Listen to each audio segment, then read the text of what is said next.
Dans chaque domaine où tu veux progresser, il y a une action ou une compétence clé à développer. Si tu veux apprendre à parler l'anglais ou si tu veux apprendre à parler une langue étrangère en général, tu dois parler à des gens qui maîtrisent cette langue. Donc en l'occurrence, tu dois parler à des anglophones. C'est obligatoire, c'est la chose la plus importante à faire et même si au début tu galères, même si tu galères beaucoup, ce qui est normal, tu dois le faire. Et si tu regardes les faits, les gens qui maîtrisent une langue étrangère ou les gens qui maîtrisent l'anglais en l'occurrence, qui sont courants en anglais, c'est des gens qui ont respecté cette règle. Ils ont commencé à parler à des anglophones.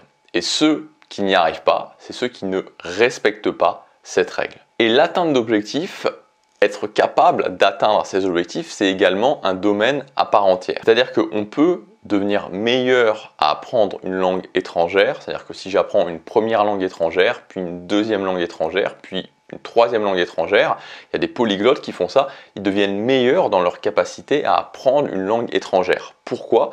Parce que c'est les mêmes patterns, c'est les mêmes routines qui se répètent. C'est exactement pareil pour l'atteinte d'objectifs. On peut devenir meilleur dans la capacité à atteindre ces objectifs, c'est-à-dire un premier objectif, puis un deuxième objectif, puis un troisième objectif, parce que, encore une fois, c'est les mêmes patterns, c'est les mêmes routines qui se répètent. Et la compétence clé de l'atteinte des objectifs, c'est la mise en place d'habitudes, la capacité à tenir ces habitudes. C'est-à-dire que quand tu te décides à atteindre tes objectifs, quand tu te dis par exemple je veux créer la vie qui me convient vraiment, je veux créer une vie qui a du sens pour moi et que tu décides d'un objectif, la toute première question que tu dois te poser, mais littéralement la toute première question que tu dois te poser avant toute autre chose, c'est est-ce que je suis capable de décider d'une habitude et cette habitude de la tenir pendant les 30 prochains jours sans que ça me pose réellement de problème. C'est-à-dire que, ok, je sais qu'aujourd'hui, si je décide d'une habitude, je suis capable de la tenir au minimum pendant les 30 prochains jours sans que ça me pose véritablement de problème. Si la réponse à cette question est oui, sans aucune hésitation, alors tu peux tout à fait continuer le chemin vers l'atteinte de tes objectifs. Maintenant, si la réponse c'est je suis pas certain, peut-être, ou ça dépend, ou tout simplement non, alors c'est vraiment essentiel que tu développes cette compétence parce que cette compétence, si tu veux, elle va agir comme, tu vois, imagine que tu fasses un stage de survie ou que tu fasses régulièrement des stages de survie, elle va agir peut-être comme, tu vois, un outil précieux qui va te faciliter la vie. Peut-être que ça va être ton couteau suisse qui va te faciliter la vie et qui va beaucoup t'aider pendant tous tes stages de survie. C'est exactement la même chose avec les habitudes. Ça va être ton outil précieux qui va te faciliter la vie pour l'atteinte de tous les objectifs que tu vas vouloir atteindre maintenant, dans les prochaines années, dans toute ta vie.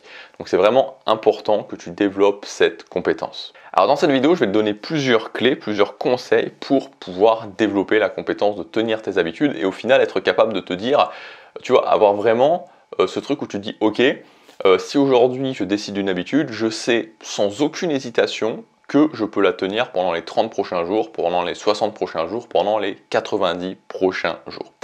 Alors la première chose, c'est que tenir ses habitudes, et c'est ce que j'ai noté, j'ai voulu le noter de cette façon-là, puisque pour moi c'est vraiment important de le dire de cette façon-là, c'est que tenir ses habitudes, c'est quelque chose qui est très con. Ce que je veux dire, c'est que finalement, on pourrait dire que plus tu es bête et plus tu vas être capable de bien tenir tes habitudes. Et tu vois, quand je dis ça, moi je suis quelqu'un qui tient très bien ses habitudes. Plus sérieusement, l'idée que je veux faire passer ici, c'est surtout qu'en fait, une habitude, être capable de tenir ses habitudes, ça ne demande pas de compétences particulières, ça demande simplement de suivre une méthode en fait, et d'être rigoureux en suivant cette méthode. Parce que les habitudes, c'est quelque chose qui est mécanique, c'est-à-dire que c'est basé sur un mécanisme de notre cerveau, il faut vraiment le voir comme quelque chose de mécanique.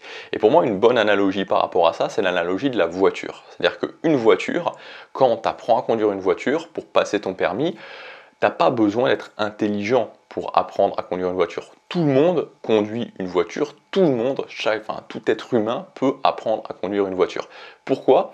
Parce que conduire une voiture, ça ne demande pas en soi de compétences particulières, ça demande juste d'être rigoureux en suivant la méthode. C'est-à-dire que quand tu conduis une voiture, tu vas t'installer et quand tu vas vouloir démarrer la voiture, tu sais que tu vas appuyer sur l'embrayage, tu vas passer ta première vitesse et que tout en relâchant doucement l'embrayage, tu vas petit à petit accélérer accélérer et c'est ça qui va faire démarrer ta voiture. Et tu dois faire ça. Et ensuite, tu réappuies sur l'embrayage, tu passes la deuxième, etc., etc.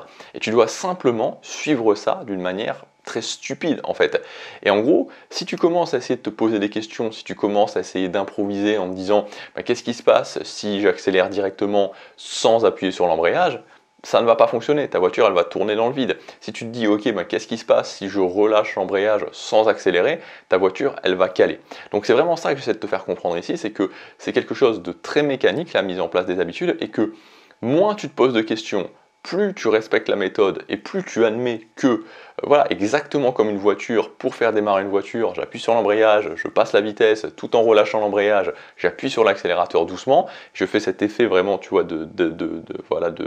d'inverse, la voiture va démarrer. C'est exactement pareil pour les habitudes. Le moins tu te poseras de questions, le moins tu improviseras, le plus tu vas réussir. La deuxième chose, et j'en ai déjà un petit peu parlé, c'est que l'habitude, c'est un mécanisme qui existe déjà en nous. C'est-à-dire que c'est un mécanisme qui s'appelle l'ancrage. Ce mécanisme, il est basé en 3 points. Un indice, une action, un renforcement. Chaque élément doit être fait vraiment au rasoir, un nombre suffisamment de fois pour que justement ce mécanisme de notre cerveau, cet ancrage s'active. Et l'ancrage est pleinement activé quand l'indice provoque l'envie du renforcement. C'est d'ailleurs pour ça, et il y a beaucoup d'expériences qui ont été faites sur le sujet, que un chien, un singe, même un rat sont dans la capacité, on peut leur faire développer des habitudes parce qu'ils ont aussi ce mécanisme. C'est-à-dire que ton alarme sonne le matin, ton chien t'apporte tes pantoufles, tu donnes un biscuit à ton chien. Et voilà, c'est ce mécanisme, l'indice, l'alarme qui sonne, l'action, le chien va t'apporter tes pantoufles, le renforcement, tu vas donner un biscuit à ton chien. Troisième chose qui est très importante, c'est que l'indice, donc en l'occurrence par exemple l'alarme qui sonne, doit être toujours au même moment pour que ça fonctionne. Donc ça c'est un impératif dans ta mise en place d'habitude, c'est-à-dire que l'indice, on peut aussi l'appeler le déclencheur, la chose qui lance en fait l'habitude, doit être impérativement toujours au même moment. Et c'est pas une question en fait, si tu veux vraiment de timing précis, c'est-à-dire que ton alarme finalement on se fiche qu'elle sonne à 6h ou on se fiche qu'elle sonne à 6h30, c'est pas ça qui compte, c'est-à-dire que l'enchaînement en fait des choses dans ta vie doit être le même, c'est-à-dire que quand ton alarme sonne, c'est le moment où tu te réveilles, peu importe que ce soit à 6h15, que ce soit à 7h, c'est le moment où tu te réveilles. Donc ça c'est vraiment important que tu aies un cadre dans tes habitudes, dans les différentes habitudes que tu fais, et que l'indice qui va déclencher cette habitude soit toujours à l'intérieur de ce même cadre. Quatrième chose, une seule habitude à la fois. Quand tu développes la compétence des habitudes et même ensuite, quand j'insère une nouvelle habitude dans ma vie, j'insère une seule nouvelle habitude à la fois. Cinquième point, c'est bien comprendre que la durée de l'habitude n'a aucune importance pour l'ancrage. Ce qui compte, c'est que ça respecte vraiment ces 3 règles au ciseau. Une seule habitude, au même moment, tous les jours. Donc ça vraiment, il faut vraiment se sortir de la tête que c'est parce que tu fais quelque chose. C'est-à-dire que notre mécanisme de l'ancrage se fiche du fait que ton habitude dure 5 minutes ou dure 55 minutes. Ça n'a pas d'importance. C'est-à-dire que ça n'a pas d'importance la durée de l'habitude pour le fait que ce mécanisme se mette en place. Ce qui compte, c'est que ce soit une seule habitude qui soit faite tous les jours au même moment, comme on l'a vu. Sixième point, c'est le fait de simplifier ta vie avant de mettre en place une habitude. C'est-à-dire que quand tu insères une nouvelle habitude dans ta vie, c'est bien vraiment que ta vie ne soit pas remplie à ras-bord. C'est-à-dire que si tu insères une habitude, par exemple le matin quand tu te lèves, et que le matin quand tu te lèves, tu as énormément de choses à faire, c'est la course et tous les matins tu es en retard, ça va poser un problème. Donc essaie vraiment, quand tu te dis ok, tu vois par exemple quand tu veux développer la compétence de mettre en place des habitudes, c'est en général que tu veux atteindre tes objectifs, c'est en général que tu veux changer ta vie, tu vois, c'est quand même assez rare les gens qui disent ah bah tiens je vais développer la compétence des habitudes juste comme ça. Donc c'est souvent par rapport à ça. Donc essaie vraiment de simplifier ta vie, c'est-à-dire simplifier ta vie, c'est d'essayer d'éliminer les choses dans ta vie, de créer des priorités dans ta vie et d'éliminer les choses qui ne vont pas dans le sens de tes priorités.